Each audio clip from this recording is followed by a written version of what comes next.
Hi there, Katie here. Let's talk about Fluency looks at 3 parts of a student's reading. The first is accuracy, how accurate and how correctly they're reading the words on the page. The second is rate, that's how fast they're reading. And the third is prosody, the expression and phrasing that they're using when they read. Practicing fluency is not about becoming a speed reader. A lot of people hear that rate is how fast they read and they automatically think speed reading. That is not the case with fluency. The goal with fluency is to create smooth readers who can read through a sentence without having to stop at each word to decode it.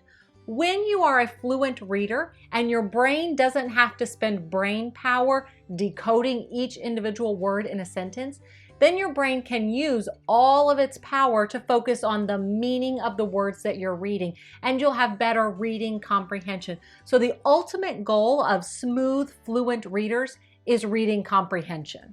Let's look at 2 strategies you can use to practice fluency at home. You are the greatest model of a fluent reader for your child. Echo reading is a fun way for you to model smooth reading for your child. It's simple and it's exactly what it sounds like. Start by picking a short text, maybe just a page from a book, a short poem, a couple of sentences. You don't want this to be too long, and you want it to be something that your child is already able to read independently. First, you read a sentence. Then your child is going to match exactly how you read that sentence. They will echo you. They'll match your speed. They're going to match your phrasing. They're going to match your expression as they echo read back to you. You can make echo reading super fun by using different voices. For example, one time you can read like a robot, or you could put your feet up on the desk and read like a boss. You could read like Papa Bear, or you can read like Baby Bear. No matter how you echo read, the goal is for your child to fluently echo exactly how you read the sentence. Practice echo reading for 5 minutes at a time. Just like a choir sings all together, choral reading is when you and your child read the same sentence at the same time. You're reading together. You'll probably need to slow your reading a tad, but not too slow. You want your child to be able to keep up with you and not get frustrated.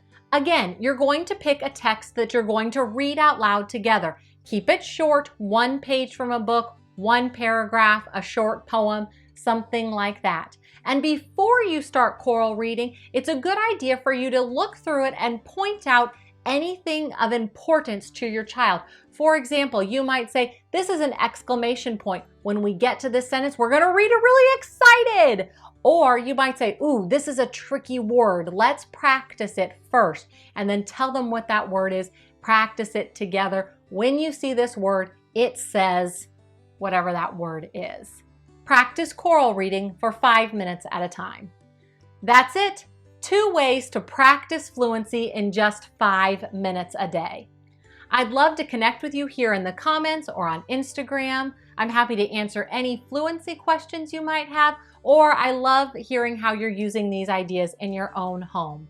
Be sure to like this video and subscribe to my channel, Happy Reading with Katie. New videos come out every Thursday, so you can set the little bell to notify you so you never miss out. Until next time, happy reading!